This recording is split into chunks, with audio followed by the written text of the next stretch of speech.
नसरापुरातील चिमुकलीवरती अत्याचार आणि हत्येनंतर उद्रेक. पीडितेचं पार्थिव ग्रामस्थांनी आणलं होतं नवले पुलावर. आरोपीवरती कठोर कारवाईच्या आश्वासनानंतर आंदोलन घेतलं मागे. नसरापुरातील पीडित चिमुरडीवरती रात्री उशिरा अंत्यसंस्कार. पुण्यातल्या वैकुंठ स्मशानभूमीमध्ये करण्यात आला अंत्यविधी. नराधमाला कठोर शिक्षा व्हावी, कुटुंबियांची मागणी. नसरापुरातील 65 वर्षीय नराधमाचा फोटो समोर. 4 वर्षीय चिमुकलीची अत्याचार करून हत्या. नराधम भीमाजी कांबळेला 7 मे पर्यंत पोलीस कोठडी.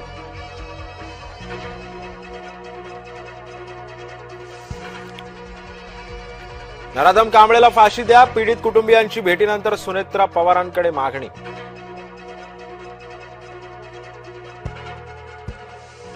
भोरमधील आरोपीला फाशीच देणार. मुख्यमंत्री फडणवीसांचं पीडितेच्या वडिलांना आश्वासन, तर कठोर कारवाईचं पोलीस अधीक्षकांना निर्देश. पिंपरी चिंचवडमधील खालुंबरे गाव हादरलं. 3 वर्षांच्या मुलावरती लैंगिक अत्याचार. लैंगिक अत्याचारानंतर मुलाचा गळा चिरून हत्या करण्यात आली. अल्पवयीन आरोपीला पोलिसांच्या ताब्यात दिलं. महाराष्ट्रामध्ये शक्ती कायदा लागू झाला पाहिजे, आमदार रोहित पवारांची मागणी. नाशिक कॉर्पोरेट जिहाद प्रकरणातला आरोपी निदा खानचा जामीन अर्ज फेटाळला. निदा खानला कोणत्याही क्षणी अटक होण्याची शक्यता. 2029 मध्ये भाजप शिवसेना स्वतंत्र लढू शकते. शिवसेनेचे नेते संजय शिरसाटांचं महत्वाचं वक्तव्य. उदय सामंत यांचा वृत्ताला दुजोरा.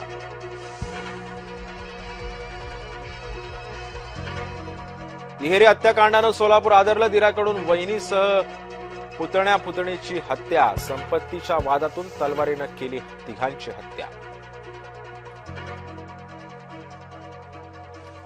संगमनेरमध्ये महिला सुरक्षेचा प्रश्न ऐरणीवरती. एकीकडे ऍसिड हल्ल्यातील आरोपी अद्यापही फरार. दुसरीकडे भर रस्त्यात तरुणीचा विनयभंग.